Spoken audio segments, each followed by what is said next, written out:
ಮೊದಲನೇದಾಗಿ ಕೆಲವು ವಿಷಯಗಳು ತುಂಬಾ ತುರ್ತಾಗಿ ನಡೆದು ಬಿಡ್ತವೆ, ಆಕಸ್ಮಿಕವಾಗಿ ನಡೆಯುತ್ತವೆ, ಕೆಲವು ಉದ್ದೇಶಪೂರ್ವಕವಾಗಿ ಕೂಡ ನಡೆಯುತ್ತವೆ. ನಾವು ಹಿಂದೆ ನಡೆದಂತ ಒಂದು ಪ್ರೆಸ್ ಮೀಟ್ ನಲ್ಲಿ ತುಂಬಾ ಗಟ್ಟಿಯಾಗಿ ನಾನು, ನಿರ್ಮಾಪಕರಾದಂತ ಚಲವಾದಿ ಕುಮಾರ್ ಅವರು, ಶ್ರೀನಗರ ಕಿಟ್ಟಿ ಅವರು, ನಾಗಶೇಖರ್ ಅವರು ಒಂದು ಮಾತಾಡಿದ್ವಿ.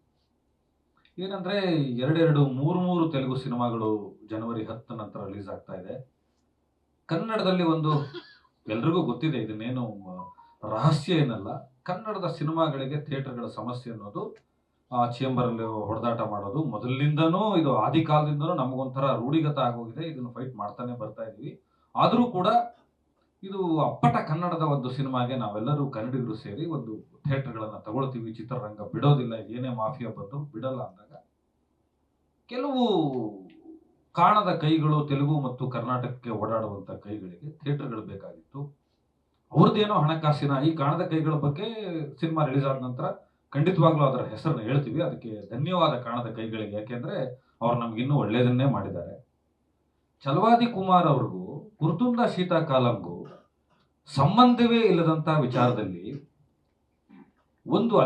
ಅಲ್ಲಿ ಒಂದು ವಾರ ಸಂಕ್ರಾಂತಿ ಕಾಲದಲ್ಲಿ ಕೋರ್ಟ್ಗಳು, ನ್ಯಾಯದ ಕಲಾಪಗಳು ನಿಮ್ಗೆಲ್ಲರಿಗೂ ಗೊತ್ತು, ಆಂಧ್ರದಲ್ಲಿ ನಡೆಯಲ್ಲ.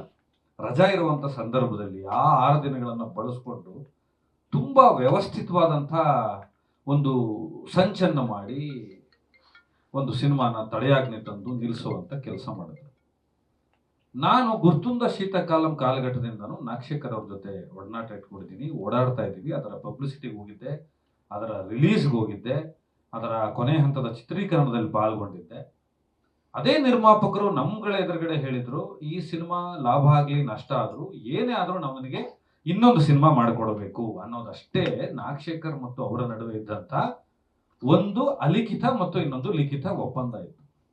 ಇದರಲ್ಲಿ ಶ್ರೀನಗರ ಕಿಟ್ಟಿ ಅವರ ಮಹಾನದಿ ಕ್ರಿಯೇಷನ್ಸ್ ಎಲ್ಲಿಂದ ಬಂದುಬಿಡುತ್ತೆ, ಚಲವಾದಿ ಕುಮಾರ್ ಅವರ ಪವಿತ್ರ ಇಂಟರ್ನ್ಯಾಷನಲ್ ಎಲ್ಲಿಂದ ಬಂದುಬಿಡುತ್ತೆ.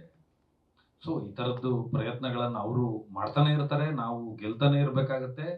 ಎಲ್ಲಿ ತನಕ ಇದೊಂದು ಆರ್ಬಿಟ್ರಿ ಕಮಿಟಿ ಇದೆ, ಚೇಂಬರ್ ಇದೆ, ಮತ್ತೊಬ್ಬರು ಇದ್ದಾರೆ, ಅವರೆಲ್ಲರೂ ಕೂಡ ಒಂದು ಸಾಲಿಡ್ ಆದಂತಹ ಒಂದು ಗಟ್ಟಿಯಾದ ಕನ್ನಡಕ್ಕೆ ಇಷ್ಟು ಪರ್ಸೆಂಟೇಜ್ ಥಿಯೇಟರ್ಗಳನ್ನ ಬಿಟ್ಟು ಕೊಡ್ಲೇಬೇಕು, ಆ ರನ್ನನ್ನು ತೆಗಿಬಾರದು ಅನ್ನುವ ಹೊಸ ಸಿನಿಮಾಗಳಿಗೆ ಏನ್ ಮಾಡಬೇಕು ಅನ್ನೋ ಒಂದು ಒಂದು ಒಂದು ಒಂದು ಪರಿಷ್ಕೃತ ಕಾನೂನನ್ನ ತರದೆ ಹೋದ್ರೆ ಈ ತರ ಸಮಸ್ಯೆಗಳನ್ನ ಚಿತ್ರರಂಗದಲ್ಲಿ ನೀವು ಪ್ರತಿ ವಾರ ರಿಲೀಸಿಗೆ ನೋಡ್ತಾ ಇರ್ತೀರಾ.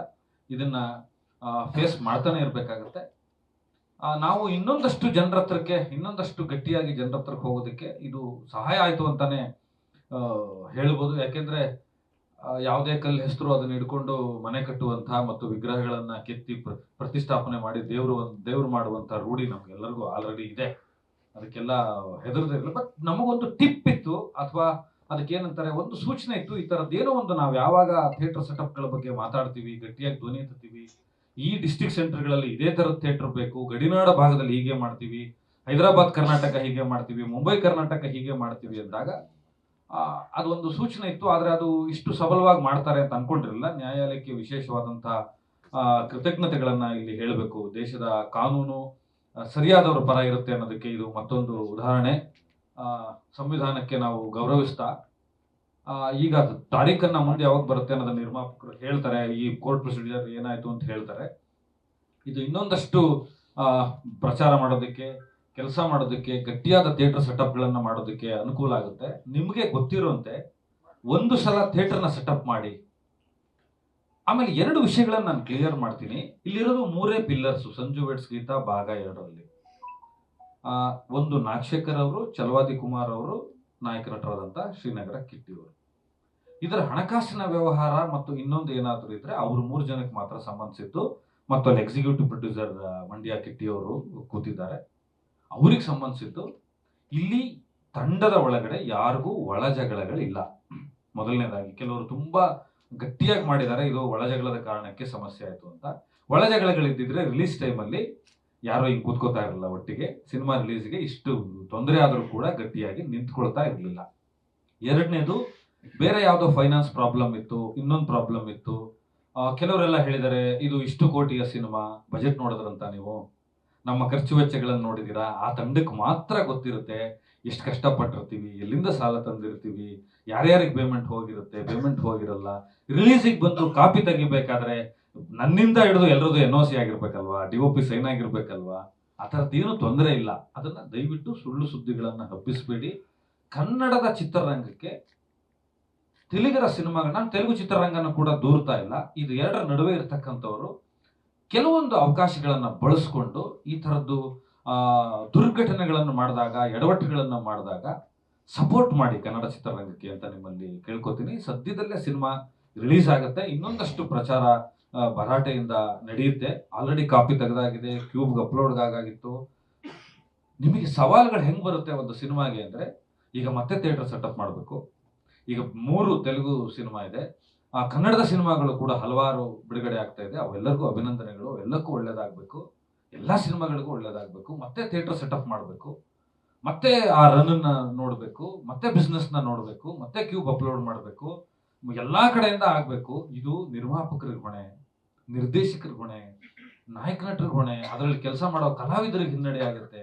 ಇದೆಲ್ಲವನ್ನು ಸೂಕ್ಷ್ಮವಾಗಿ ಅರ್ಥ ಮಾಡಿಕೊಂಡು ನಿಮ್ಮ ಬೆಂಬಲ ಇರಲಿ. ಮತ್ತು ಈ ತರದ ಶಕ್ತಿಗಳ ವಿರುದ್ಧ ಇಲ್ಲಿ ಯಾವುದೇ ಒಕ್ಕೂಟದ ಸಮಸ್ಯೆ ಇಲ್ಲ, ಚೇಂಬರ್ದ ಸಮಸ್ಯೆ ಇಲ್ಲ, ಎಲ್ಲ ಸಿನಿಮಾಗಳು ಸಮಸ್ಯೆಗಳಿರುತ್ತೆ, ಅದನ್ನ ದಾಟ್ಕೊಂಡೇ ಸಿನಿಮಾ ರಿಲೀಸ್ ಮಾಡಬೇಕಾಗುತ್ತೆ. ಯಾಕಂದ್ರೆ ದೊಡ್ಡ ಬಜೆಟ್ನ ಸಿನಿಮಾ ಮಾಡುವಾಗ ಒಂದಷ್ಟು ಆತಂಕಗಳು ಇದ್ದೇ ಇರುತ್ತೆ, ಅದು ತಂಡಗಳಿಗೆ ಮಾತ್ರ ಗೊತ್ತಿರುತ್ತೆ.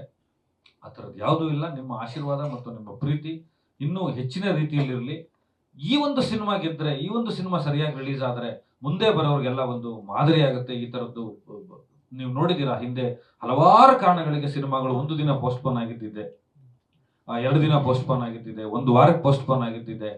ಸರ್ವೇ ಸಾಮಾನ್ಯವಾಗಿ ಇದನ್ನು ಮಾಡಿಬಿಡ್ತಾರೆ. ಇಂಥ ಶಕ್ತಿಗಳ ವಿರುದ್ಧ ಹೋರಾಟ ಮಾಡೋದಕ್ಕೆ ಸಿನಿಮಾ ತಂಡಗಳಿಗೆ, ಕನ್ನಡ ಚಿತ್ರರಂಗಕ್ಕೆ ಮತ್ತು ಉದ್ಯಮಕ್ಕೆ, ಇಲ್ಲಿರ್ತಕ್ಕಂಥ ತಂತ್ರಜ್ಞರಿಗೆ ಏನು ಮಾಡೋದು ಬೇಡ. ಸುಳ್ಳು ಸುದ್ದಿಗಳನ್ನ ಹರಡಿಸ್ತೆ ಸರಿಯಾದ ಸುದ್ದಿ, ನಾನೇ ಮೀಡಿಯಾದವನಿದ್ದೀನಿ, ನಾನು ನಿಮ್ಗೆ ಸಿಗ್ತೀನಿ, ಕೇಳಿದ್ರೆ ನಾನೇ ಹೇಳ್ತೀನಿ, ಎಲ್ಲರೂ ಫೋನು ಅಟೆಂಡ್ ಮಾಡ್ತಾ ಇದ್ದೀನಿ, ಇದು ಹೀಗೆಲ್ಲ ಹೀಗೆ ಅಂತ ಹೇಳಿದೀವಿ. ಆ ಕಾಪಿಗಳನ್ನು ಕೂಡ ಯಾರಾದರೂ ಕೇಳಿದ್ರೆ ಕಳಿಸ್ಕೊಡ್ಬೋದಿತ್ತು. ಈಗಲೂ ಕೂಡ ಡೈರೆಕ್ಟರ್ ಕಾಪಿ ತಂದಿದ್ದಾರೆ, ಅದನ್ನ ನೀವು ನೋಡ್ಬೋದು, ಪಬ್ಲಿಷ್ ಮಾಡ್ಬೋದು. ನಿಮ್ ಪ್ರೀತಿ ಇರಲಿ ಅಂತ ಕೇಳ್ಕೊತೀನಿ. ಗ್ಯಾರಂಟಿ ನ್ಯೂಸ್, ಸುದ್ದಿ ಖಚಿತ, ನ್ಯಾಯ ನಿಶ್ಚಿತ.